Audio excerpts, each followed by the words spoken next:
Hi, my name is Jamie Noguchi. Welcome to Draw Jam. Let's fucking make comics!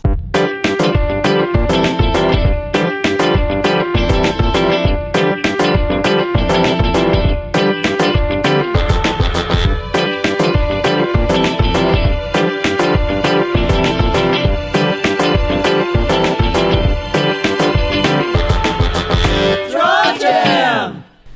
Welcome to lesson 2 of Let's Fucking Make Comics. If you've missed any of the previous lessons or the intro, I'm going to put a card right up here. So you can click that and go to the playlist and catch up with stuff or review stuff or share it or whatever the hell you want to do with the playlist. But today I want to talk about two big concepts in blocking. Now blocking is a term most associated with things like theater or television or movies. And it's wherein the director or choreographer tells an actor where to go in certain scenes, or that they have to hit their mark or an X on the stage. That's blocking. We do that all the time when we're drawing comics, when we're placing things in a frame, like if it's people or giant robots or cars or whatever.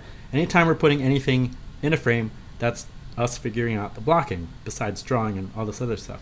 So, two big concepts I want to cover. The first is the 180-degree rule when it comes to camera placement, and I'll show you exactly what that means.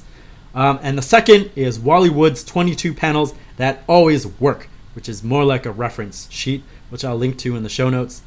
And I think I can put that in a card. I think I could do it external links. Whatever, I'll link it up so that you can find it and easily reference it. I'm going to be drawing those, but you know, if you want to skip that part because it's kind of whatever, you could do that and just download it yourself, and then it'll be a really quick lesson. All right, so first up, the 180-degree rule. All right, hopping into 3D to better explain things like the 180 rule and some other blocking cheats that you can use for your compositions. All right, so this scene here, we got a basic two-shot, two characters talking to each other. This is actually really, really boring, so I highly recommend against doing scenes like this. But if you must draw a scene with two characters looking at each other, and in this case they're looking exactly at each other, you can cheat it a little. So by that I mean we're going to rotate each character just slightly. Rotate. So now they still look like they're facing each other, but this is a little bit more interesting composition wise, because you can see the other side of each person's hand. Maybe you could see, if this wasn't a smooth monster face, maybe you could see the parts of the other eye. You know, this is a little bit more dynamic, and it's a big cheat, because if you look, they're not really looking at each other, they're kind of looking past each other. So that is a big cheat that you can do if you have to have your characters looking at each other that way. We're going to turn him back around.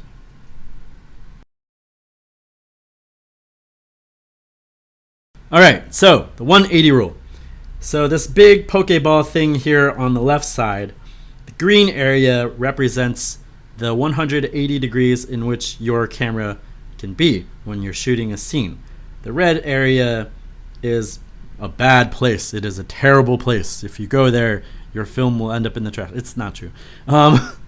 But yeah, avoid the red part, because if you break that plane and you're going panel to panel to panel, you're going to end up confusing your reader, because they don't have a sense of where your characters are standing any longer. All right, so let's get into more visual example like that. All right, so remember how this two-shot thing is really boring. If you're going to have people talking to each other, it's much more interesting if you have an over-the-shoulder shot from this angle, or an over-the-shoulder shot from this angle. All right, so these are pretty interesting here, and this is easy for somebody to understand. So you got a frame here, like maybe the blue one is talking, and then you go to the next frame, and then the yellow one is talking, and you can zoom in as much as you want. Like here, you can zoom in. Oops, you can zoom in, and that kind of stuff. But in general, we try not to break the plane, because if you had a frame like this, and then the blue guy is talking, and then you had a frame like this, it would confuse the reader. They're like, wait, why is the blue one all of a sudden on the left side? They were on the right side. this is pretty apparent when you're watching anything like in film. If you have two people talking and you have over the shoulder shots, you'll see that it's very consistent which side of the frame the character is on. So by adhering to the 180 rule, the yellow character is always going to be on the left, the blue character is always going to be on the right. Or conversely, if you wanted to flip it and you wanted to use the red area, the blue character is always going to be on the left and the yellow character is always going to be on the right. And this is for visual simplicity. This is to help your storytelling. This is to help things flow a little bit better for your reader so they understand who is speaking where. So 180 rule, very powerful. I broke the plane. This is confusing. We're staying within the plane. Now let's say they're talking and some major event happens over here and there's like a huge, like maybe a huge monster shows up. That's a situation where you might want to be like talking. Oh shit, there's a big one. That's an instance where you might break the plane, because from here you can have the two characters run off and stuff. But in general, when you're talking like dialogue scenes or just any scene in general, you want to keep this 180 rule in mind, okay? And now for Wally Wood's 22 panels that always work. Wally Wood was a cartoonist in the Bronze and Silver Age, and he developed these panels for his assistants and for himself so that he could get through things in an efficient way, so he could tear through scripts and get stuff done on time. So these are great if you find yourself in a pinch, or if you've written too much stuff, or you just don't have an idea.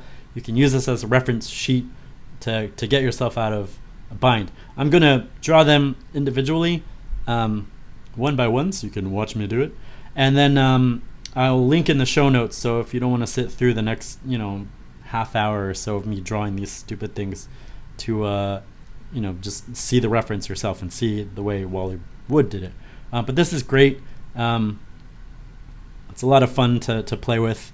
You can do your own versions of different stuff. But so here we go. This is the big head. The big head. And you just kind of want to draw a big head and get most of it out of the frame. Here's the nose.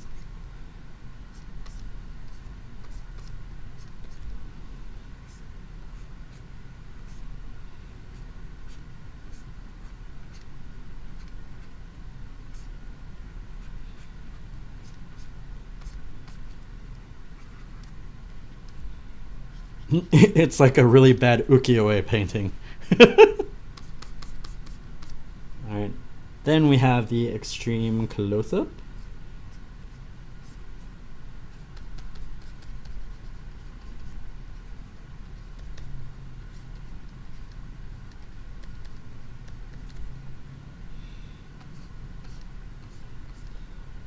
Sometimes some of you might actually do this stuff without realizing it. If you've been drawing comics for a long time, some of you might have these tricks built in. I guess Wally was able to figure out that these are kind of universal tricks that everybody uses, that they may or may not realize that they're doing. This is a formalized way of putting it down. So this type of panel, the extreme close-up, it relies on how you render the eye. So if you're not very good at rendering eyes or drawing emotion through just the eyeball, this might not be a good one. But you can put stress lines in here or like a tear or something like that. Okay, on to the next two. This is what we call an over-the-shoulder shot, but this is the way Wally phrased it. Back of head, and then part of head. So this is just an over-the-shoulder two-shot, or over the ear, I guess.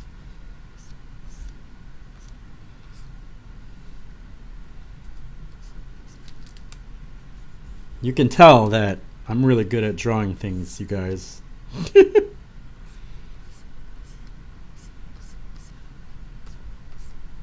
It's no wonder DC didn't ask me to take part in their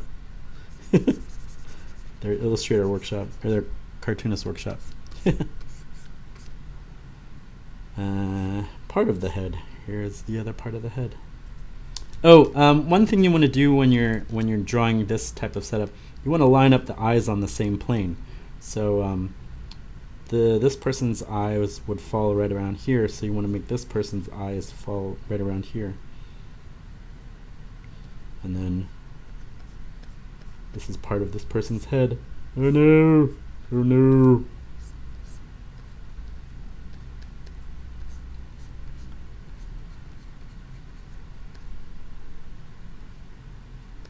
Alright. Let's see. Profile.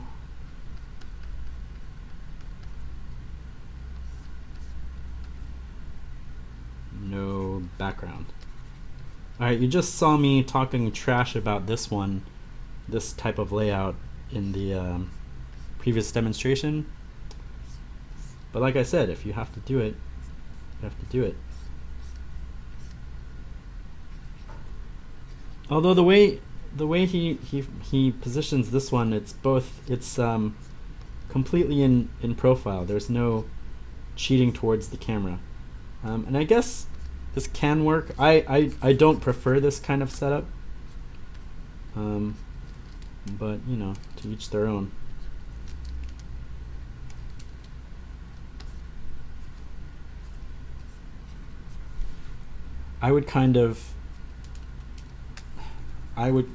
If I was doing this, I would kind of cheat it a little bit so you could see either one side or the other. And this one's facing away from the camera a little bit, just to give it a little bit more motion, visual motion. But I don't know, either way works, I think, full on profile or tilting. Alright, so that's those two. Let's go on to the next two. White Ben Day? Well, let's say White Ben Day. Don't know who Ben is. It's that rat, I guess. Dark foreground.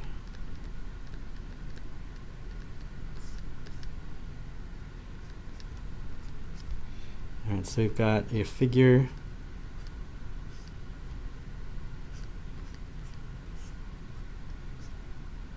Sort of here. And we've got another figure here, very dark,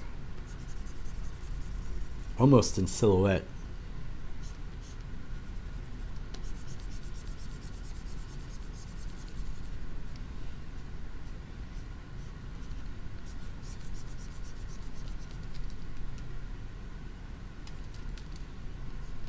Someone very mysterious. Maybe we'll put ears on him.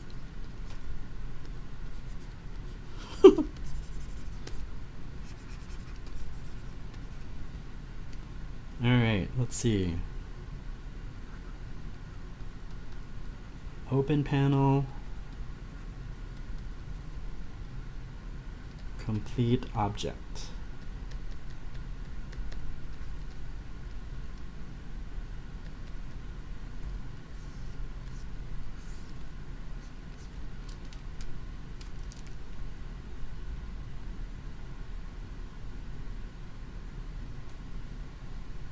Like a plane or a car. Or, so it'd be something like this. So just ignore this. Or a, let's see. I can't do a quick Voltron line, can I?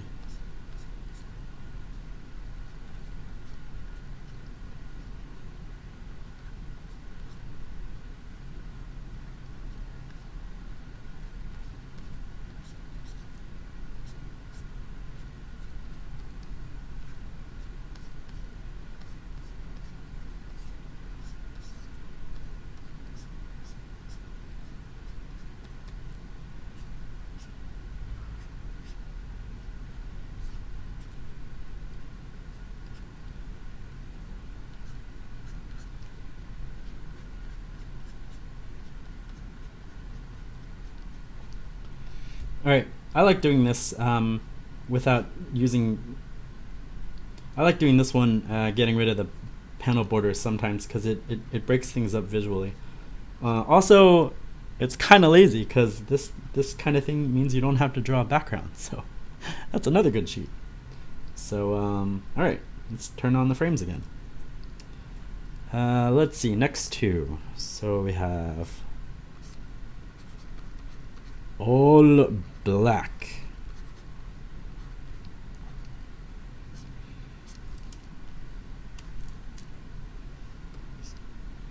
So basically a Mike Manola situation.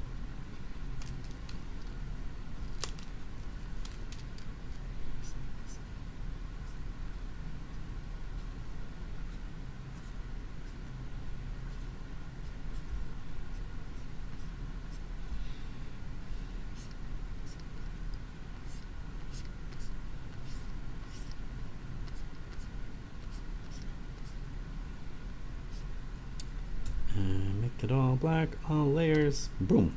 Whoops.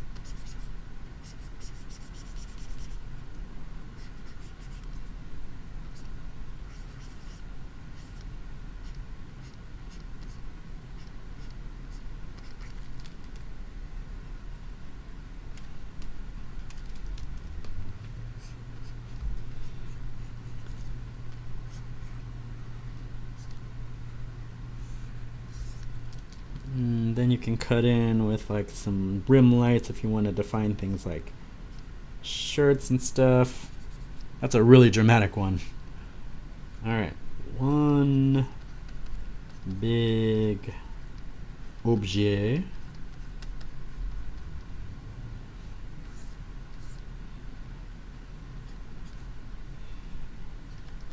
Hand, gun, lamp, phone, etc. So this is a object pointing out from the viewer's perspective.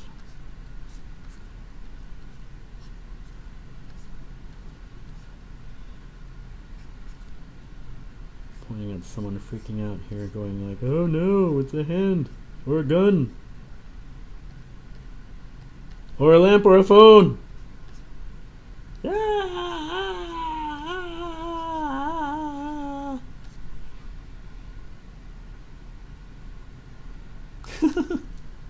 Alright, next two. Let's see, full, big, wait, full fig. Full figure, open panel.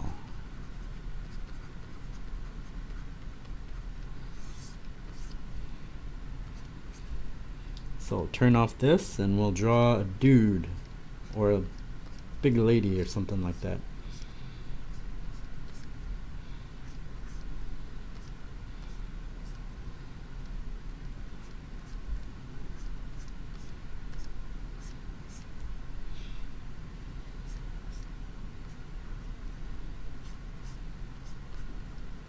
Who's a boxer? Oh, she's in the Street Fighter tournament. There we go.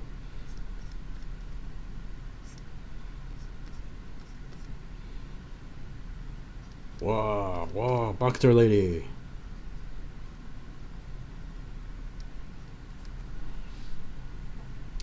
Okay. And then we go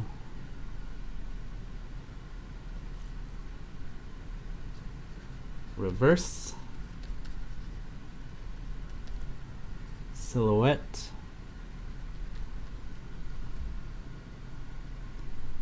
back, or Ben Day.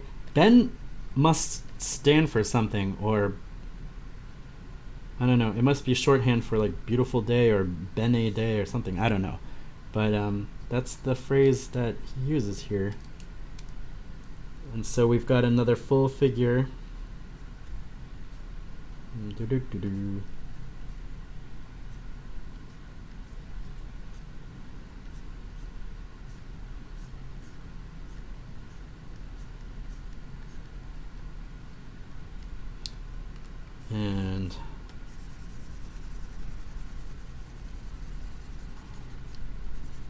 This is mostly in silhouette. So again, you'd probably see this in a Hellboy thing. The only difference is the bottom is open. So to do that, we'll just do this.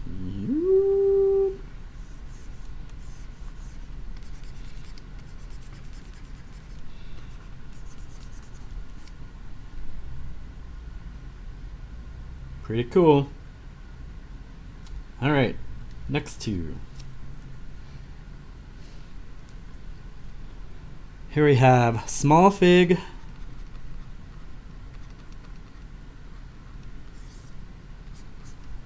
Ben Day again. Who's Ben? What is his day? So we got a small little dude.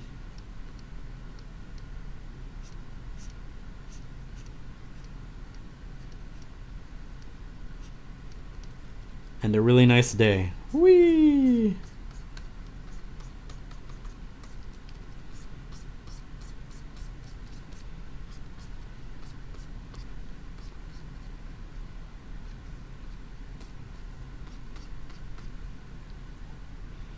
Okay, this one's a little bit tricky.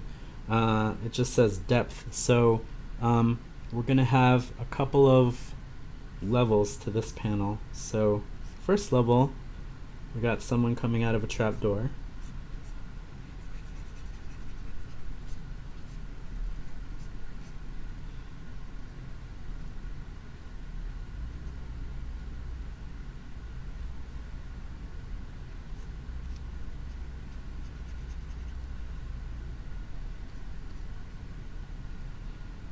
And someone is Loki.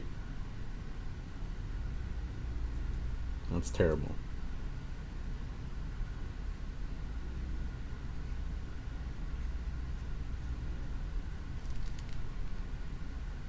Then we got a pillar going on. And we've got somebody staged here in silhouette.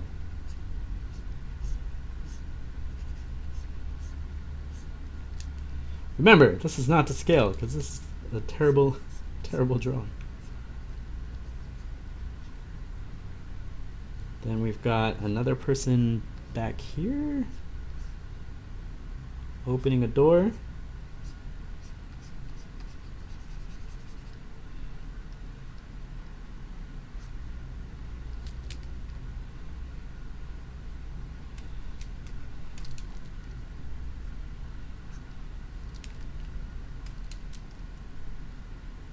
That person is Daredevil. Woo! And we got another door back here with somebody standing in it.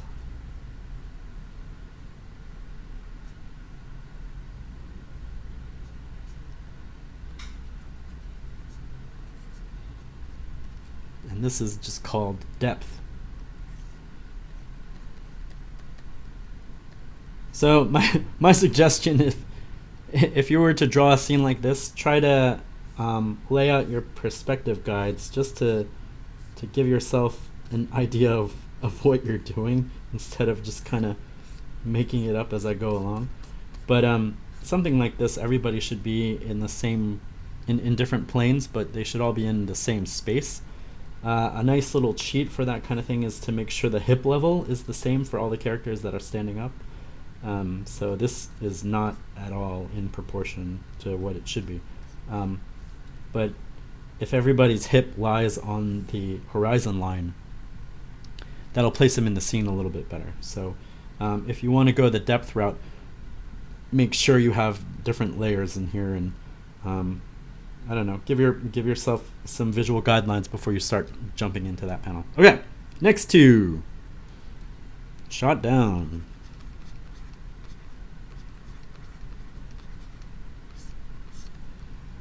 Cast shadows.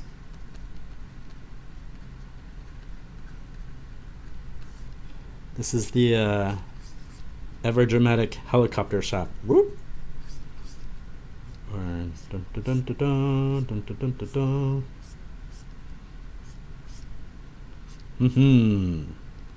What's going on here? Let me think.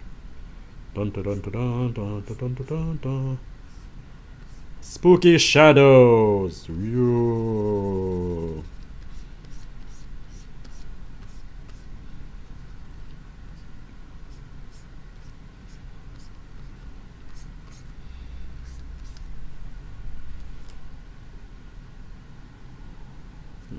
L-shaped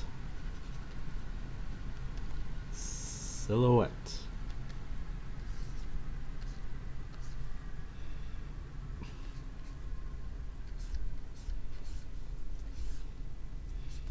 Okay, and then we have a bit of a thing here.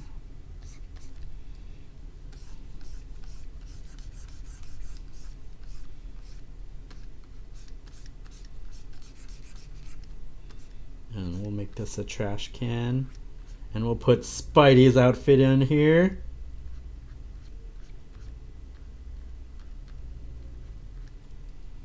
Then we'll have Peter Parker walking away very sadly. Oh no.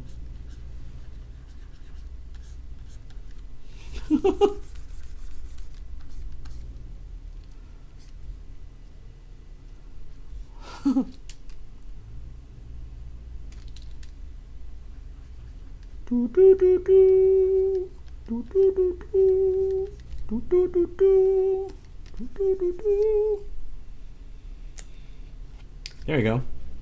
It's a dramatic way to stage that scene that everybody draws. Alright, next one.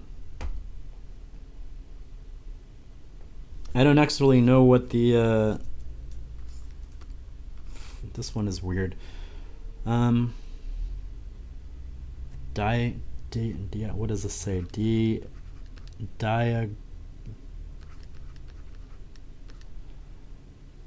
Eye level? I don't know, man. I'm just writing what I see in the chart.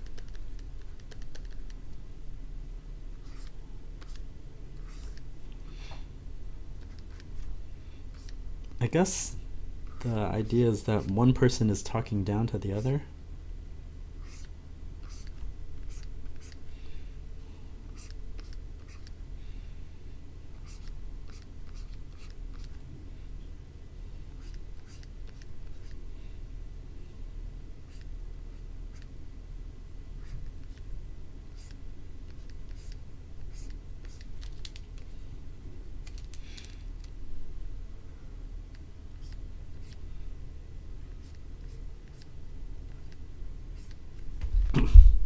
Not sure what that one is supposed to be.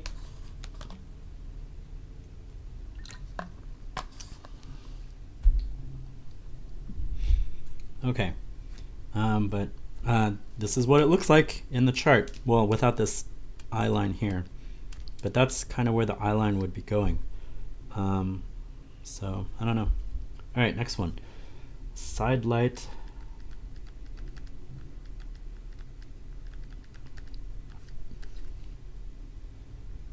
Or top. So this is a type of situation where you use a rim light or a highlight to kind of bring out your characters. And the way he has it is you've got two characters standing at a window.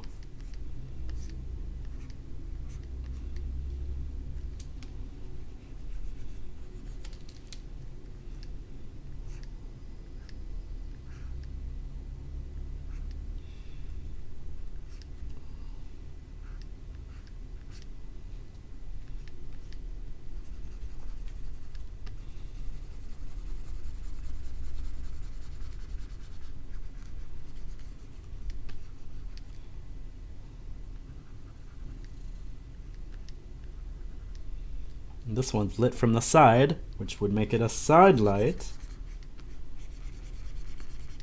And this one is lit from the top, which would make it a top light.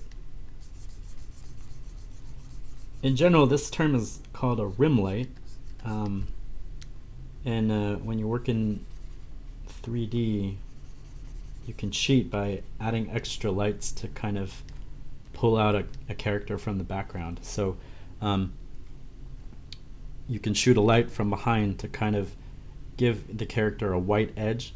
So if your character is wearing something dark and they're against a dark background, one way to pop them out is to throw a rim light on them. So sometimes you'll see this if people are shooting really intimate interviews, they're wearing something dark, but the background's also dark. So there'll be a light shining on the back to kind of bring them out of the composition. So this is called a rim light. Oh, I guess there's also a window frame in there, but that is not the important part of this concept to get across. All right, next two.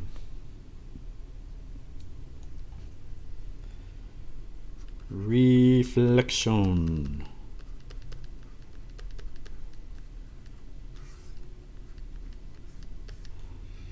You have a person standing here. Dun, dun, dun. Dun, dun, dun, dun, dun, dun. A lot of suits in this demonstration. I don't know why, but I guess they drew a lot of suits in the Silver and Bronze Age.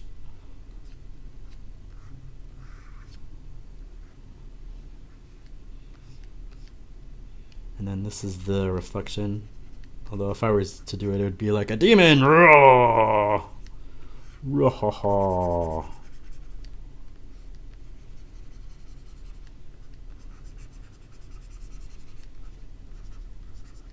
And you'd be like, no! Okay.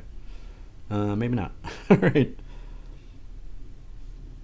This one is called frame, so I'm just going to start by drawing the frame. And this is from the outside of a window, so we've got a situation like this. Here's the window pane.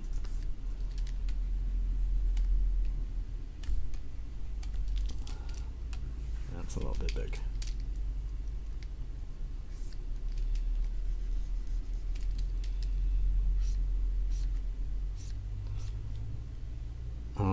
And then we have in the back of the panel the interior of the window, or the room. Duh.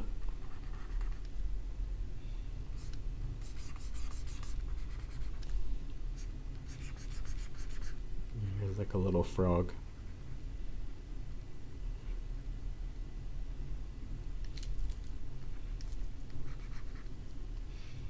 And then the silhouette of a person walking in or walking out or doing whatever.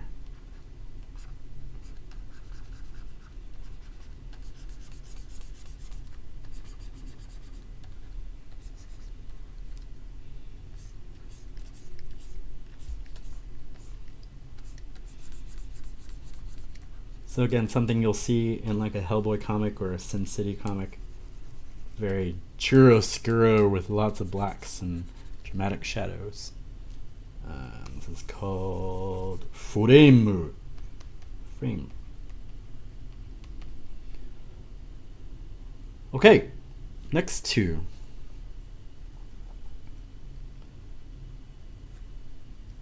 This is sort of the reverse of the previous one. So this is called White Ben Day. Again with Ben.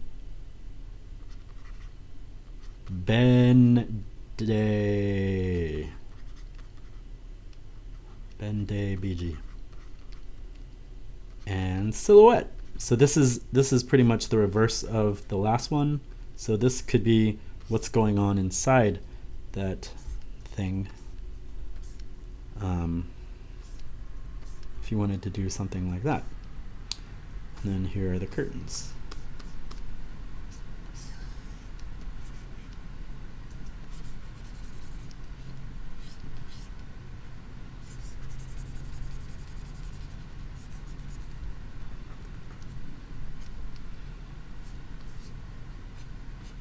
Holmes, your shadow moved against the lamp. Oh my gosh! There's a Sherlock Holmes story where he tricks the bad guy by setting up two statues in his drawing room and shining a light on it, so it looks like the shadows cast make it look like he's sitting at the window.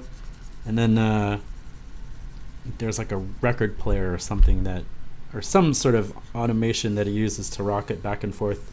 So it looks like he's in the sitting room, and then there's a sniper who shoots at the wax figure, kills the wax dummy, but because it was just the dummy, didn't kill Sherlock Holmes. Alright, so there you go. This one is called 3-stage. So this is another depth pass, but instead of just going on forever, this is 3 specific planes. So the first plane is the darkest. We've got a person by a tree.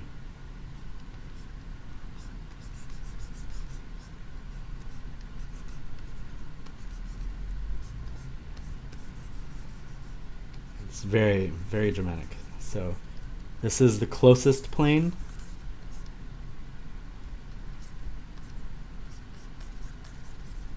Alright, in the mid plane you have a character who is perfectly lit. In the example, her tits are hanging out for some reason, but we won't do that for mine.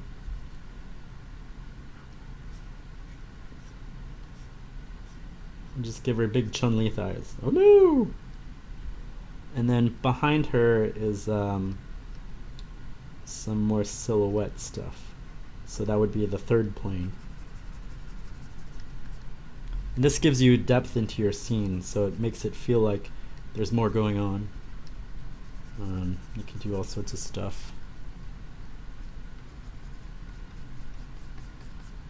You could have people holding torches, yeah, or swords, or like a big kaiju in the background waiting to pounce or something. Rah. Oh, but you know, hide him in the shadows. Okay, so there you go. All right, we are finally down to our last 2. This next one, I am not sure is so relevant these days, but it's a newspaper clipping. So I guess what you could do instead is a website or like a screenshot of something. So here we go. Extra.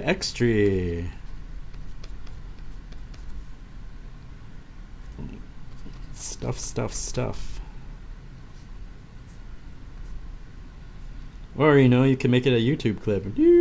We're playing YouTube. Duh. Yeah, so this is one of those that probably needs to be updated. So I'd say screenshot.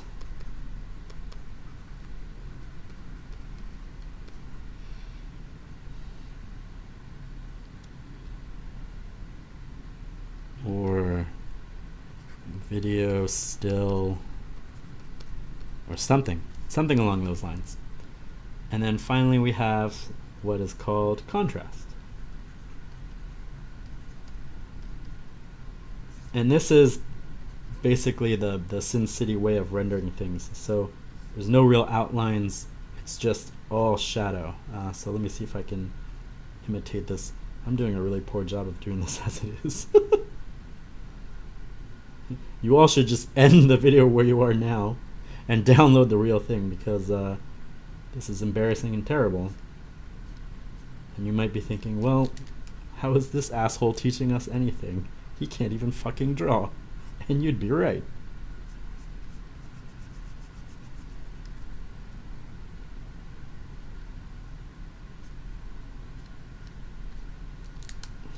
Man, that's not how boobs work.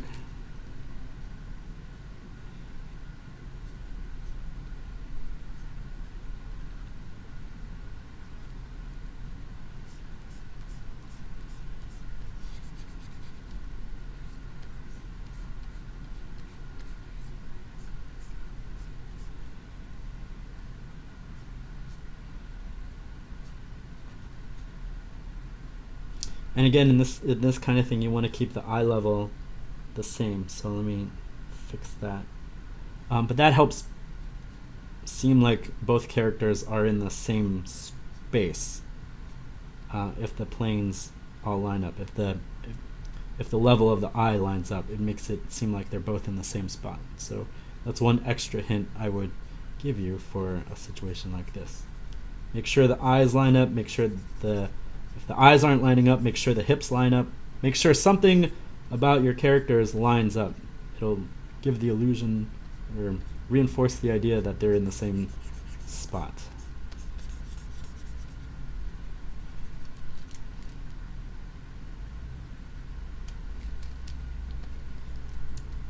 All right, and that is the hastily sketched 22 panels that always work. There you go. All right, so that's going to do it for our general overview of blocking. There's a lot more that I can discuss about this stuff, but it gets into the nitty-gritty of process and drawing stuff, like angles to use and how to draw things so that it points directly to the area of focus that you want people to stay on. But that's more in the nitty-gritty of the drawing stuff. And I just wanted to kind of introduce you to some basic concepts this time around. So maybe later when we get into more advanced drawing tutorials, I'll cover some of that stuff. All right, so if you like what you saw, please subscribe. Every subscriber helps. So I think if I hit 100, I can change the name of the channel so the URL is something memorable instead of like all those weird characters and stuff. For previous lessons and the intro and anything you missed, check out the card. Hopefully I will also be able to link to the actual 22 panels that always work so you can see what they actually look like instead of my terrible chicken scratch, and then you could download that and have that on your table, print it out, whatever, when you're drawing. So in case you get lost, you can refer to one of those. All right, so that does it for this lesson. Tune in next week when we talk about story.